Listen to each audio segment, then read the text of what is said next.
we're now going to turn it back to David. David, if you want to talk about the new AI guidelines and share your screen, please. Oh, do you have it, Earl? I thought you were going to run it for me. Or do you want me to load it up? Okay, I can run it for you. Just give me a minute then. I got to download the latest and greatest. No worries.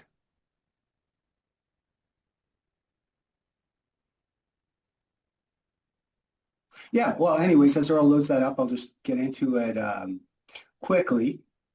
We've talked about the effects of AI on SR&ED credits over the past couple years, probably about 4 years now, with different guidelines being put out by the CRA, as well as the U.S. Patent Office last year.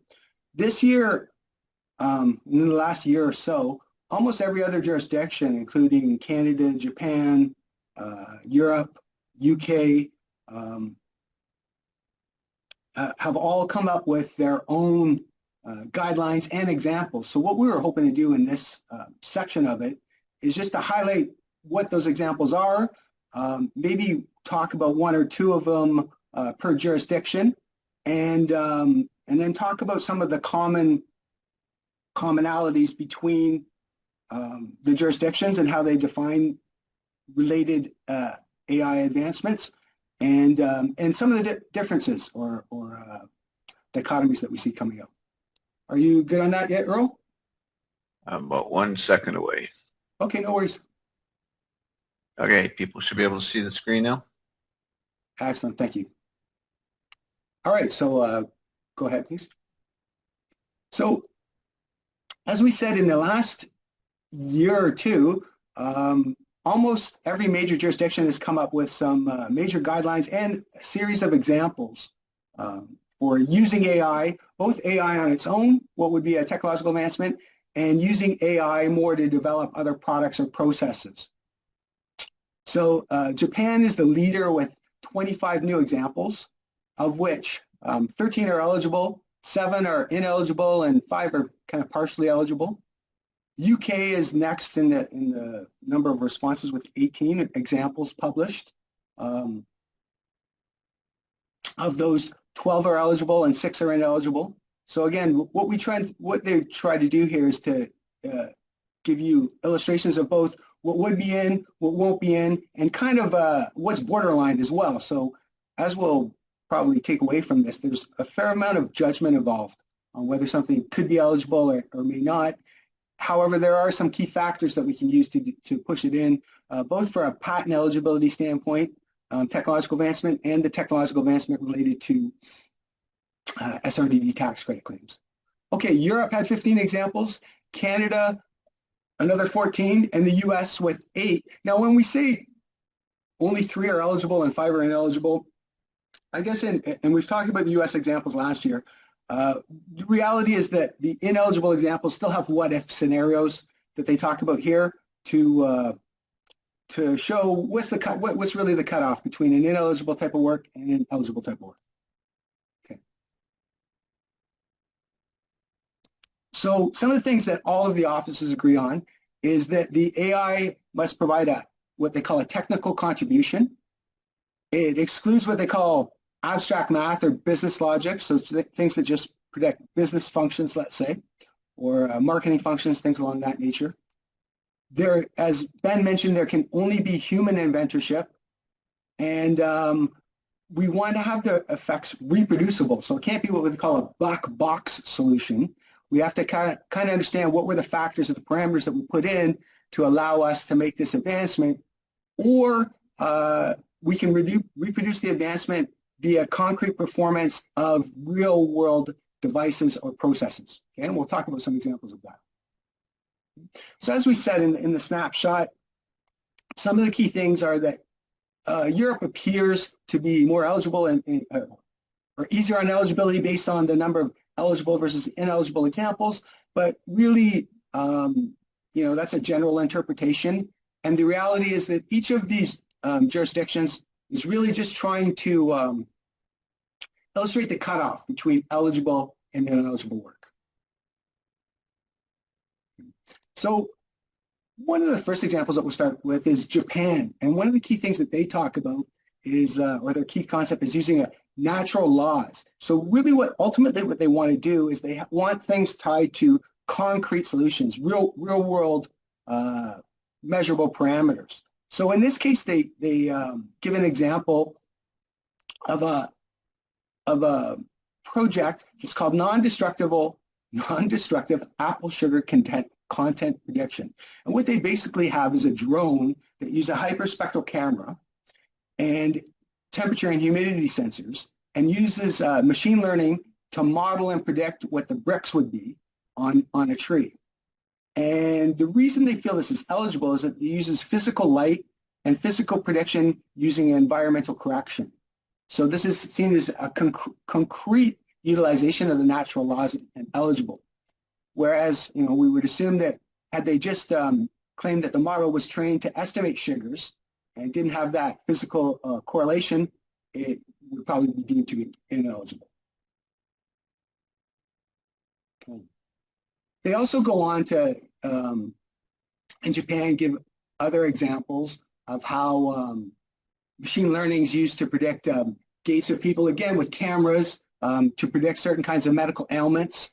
And again, as long as they have the tie-in to concrete real-world performance, whether it's physical characteristics or something like that, generally they feel that's the inventive step, but that's what they call the concrete technical means that they want to see evidence in an eligible project.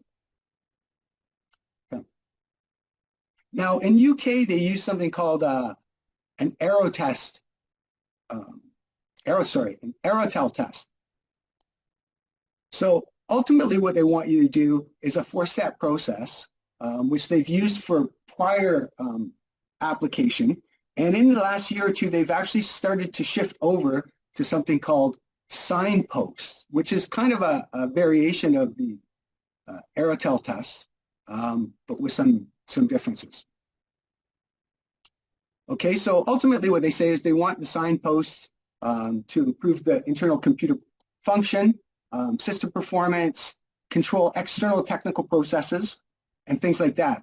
They give an example of a neural network that's trained on output vectors and uses a hardware scanner, okay? And it allows faster computer operation, things along that nature.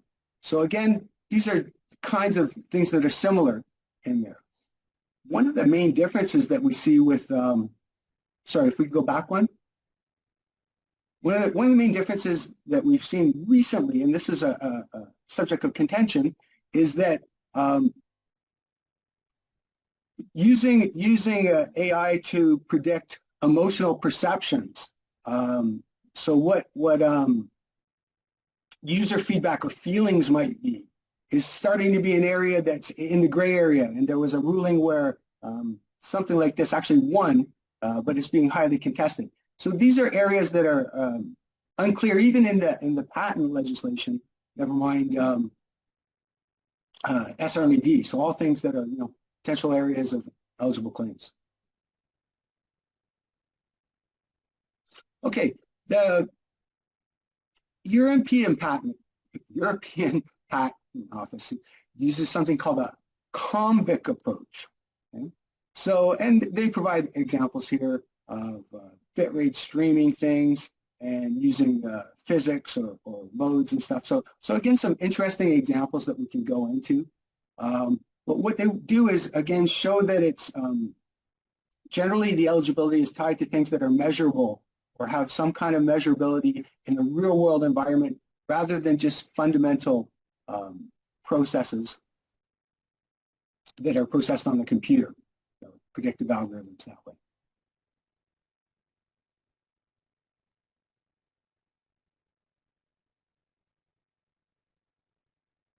Okay, so one of the key things that, they'll give you examples of things like genetic algorithms to optimize supermarket shelf layout or something like that, which is a 100% business method. That would typically be ineligible.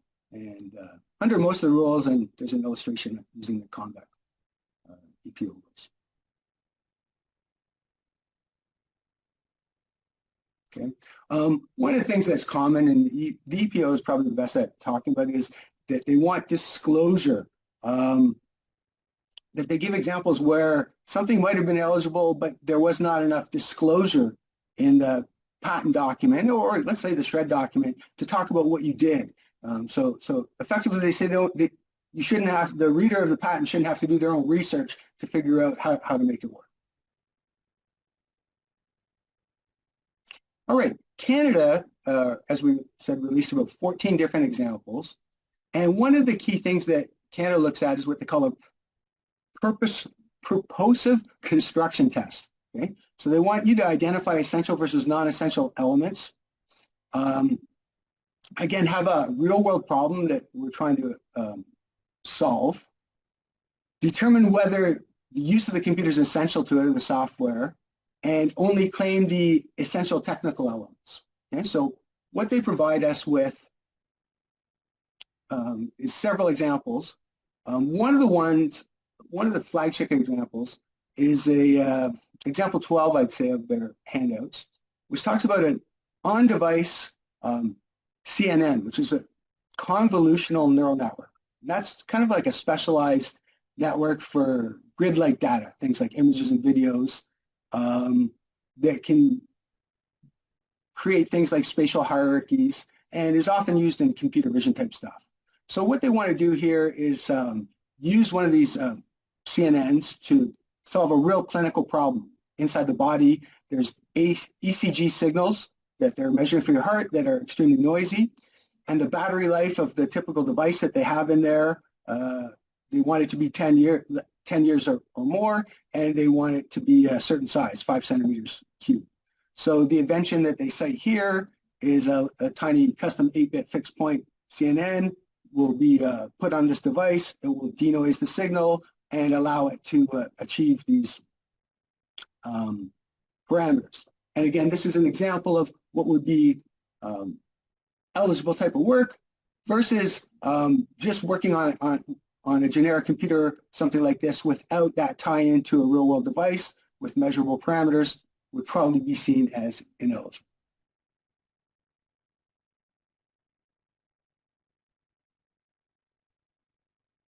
Okay, so ultimately, what they're saying, or one of the things they emphasize in the Canadian rules, is that you want to show things that are unexpected or outside the norm of standard procedures or prior art, or however you want to call that, right? So if we use the CNN for just post-processing things in a hospital or things like that, that would probably be seen as ineligible types of work. All right, so Ben already went into a fair amount of detail about the two-step process, what they call the Alice and Mayo process and examples in the United States. And ultimately, what it means in here is that almost every AI claim for step one is going to be seen to be a mathematical concept. So ultimately, what we want to do is go to prong step 2A or prong 2, and does it integrate a concept into a practical application that improves technology? And that's kind of how you're going to win it on in the U.S. Patent Office. So they give a very good example, example 39, of what they call a predictive fiber cut detection in optical networks. So the problem was that in physical fiber cables, they degrade slowly, and they can have breaks that are undetectable until the light actually stops. So the invention in this case was to use an RNN, or what they call a recurrent neural network, which has loops and connections that allow the information to persist, as opposed to classic versions which have information vanishing or exploding, kind of like the DeepMind case. So what they want to do is they wanted to use the RNN to look at what they call optical time domain reflectometry, OTDR traces, and use them to control and reroute traffic. Okay, so the claimed improvement was to reduce the unplanned outages, and ultimately they say that the claim recites an improvement to the technical field of network reliability. So they were able to, maybe they didn't know exactly how the ML was working, but they were able to apply it to a situation here a real-world situation as a technological advancement.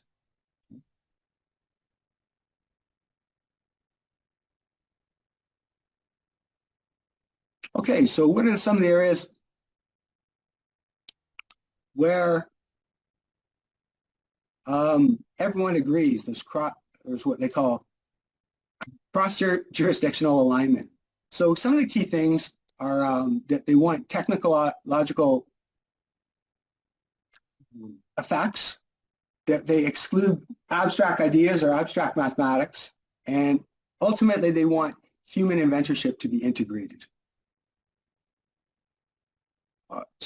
At a high-level overview, so we can just pull all these concepts into one slide. I don't think there's much more to talk about this, but it just shows that ultimately we have similar concepts with different terms being used by the different jurisdictions. And as you know, when we analyze it, ultimately I think that the concepts that they're trying to predict or illustrate are largely the same.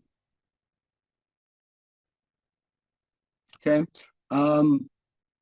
I've just given this more as a reference screen to talk about some of the examples you might want to look at on consistency.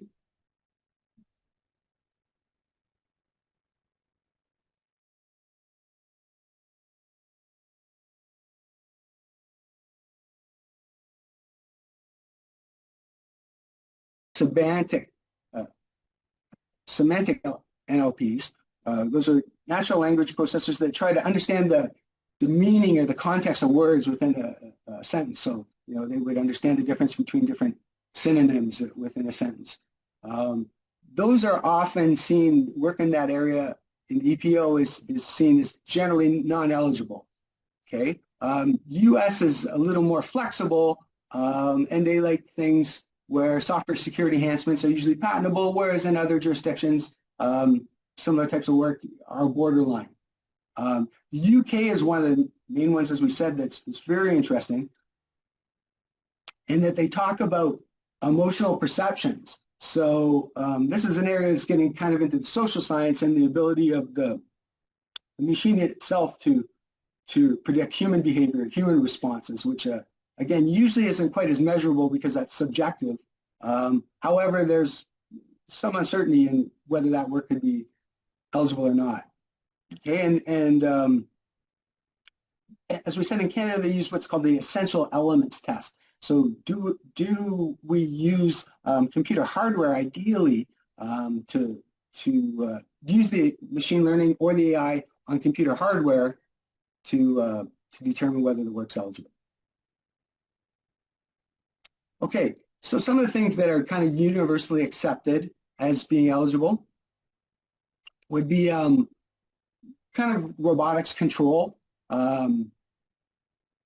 medical signal processing, things like ECGs, EEGs, some of the safety things like network intrusion detections, and other medical things like image reconstruction for MRIs or diagnostic tools such as that nature.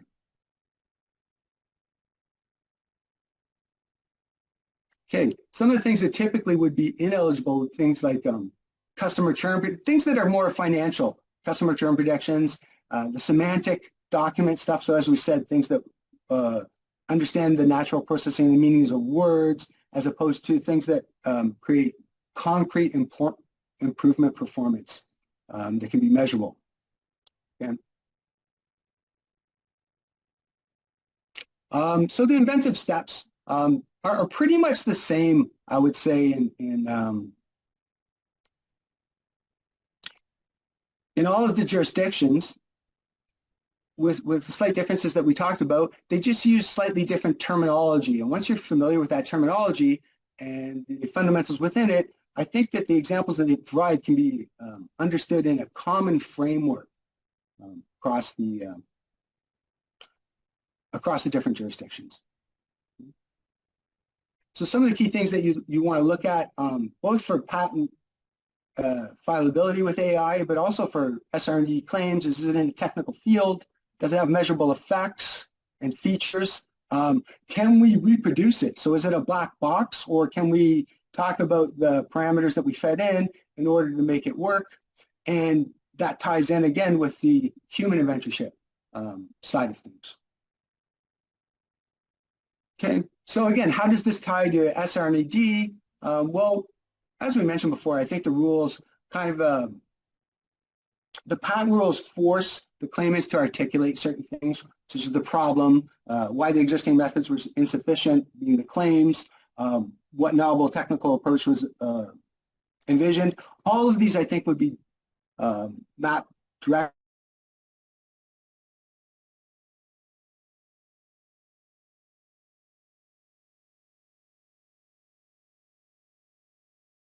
patents, again, as a resource when doing work in the AI environment for SR&AD.